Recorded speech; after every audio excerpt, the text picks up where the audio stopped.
Greetings. I just wanted to reach out and tell you that Matt and Cindy are the real deal, and you should support them generously. I'm a marriage and family therapist. I've been engaged in vocational ministry for about 25 years and serving people in ministry for, at least the last 10 of that. And when I was in graduate school, preparing to do member care, I did a research project on missionary resiliency for my THM.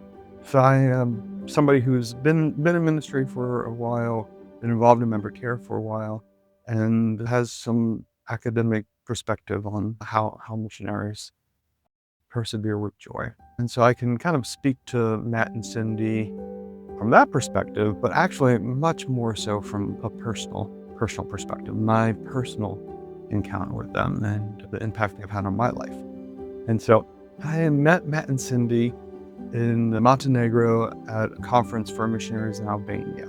We had dinner with them, and they were just really encouraging and trustworthy and safe, and we just really had a good connection with them at that conference. And then a year later, we were both in grad school, and we had one of those situations where we made like $11 too much, and in a month, and we lost like $350 a month of SNAP benefit, and we really depended on that money. And that's obviously a pretty low day when you get that letter. And that same day, we got an email from Matt and Cindy.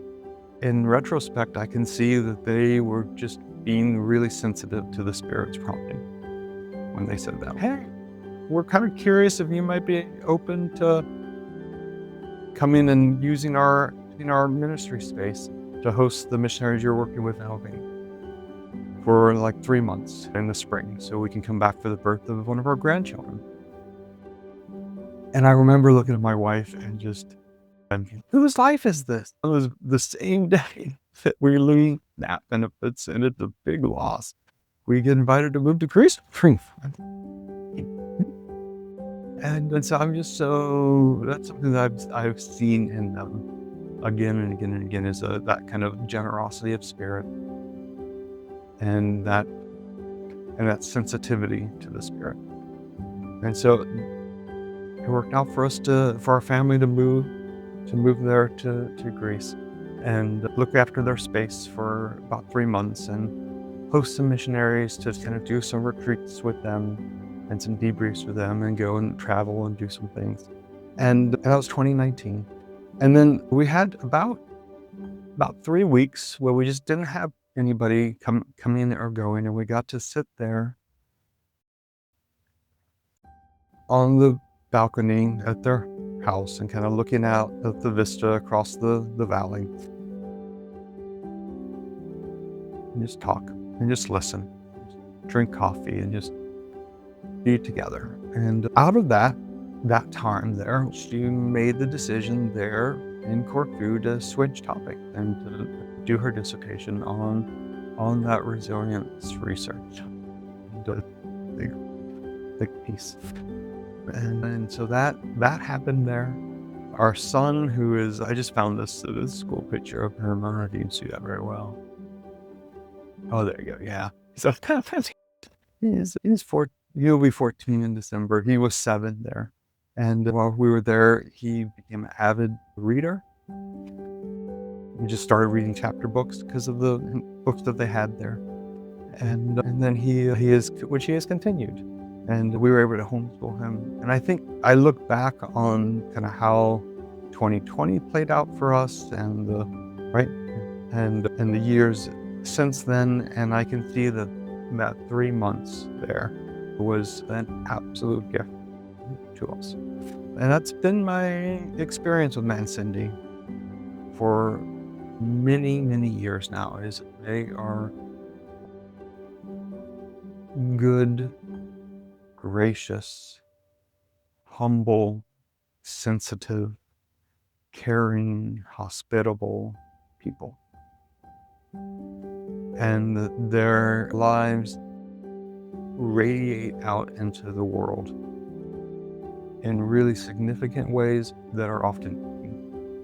And I can look at my own life and see, wow, here's some stuff that's come to fruition. And their sensitivity to the Spirit that made it possible.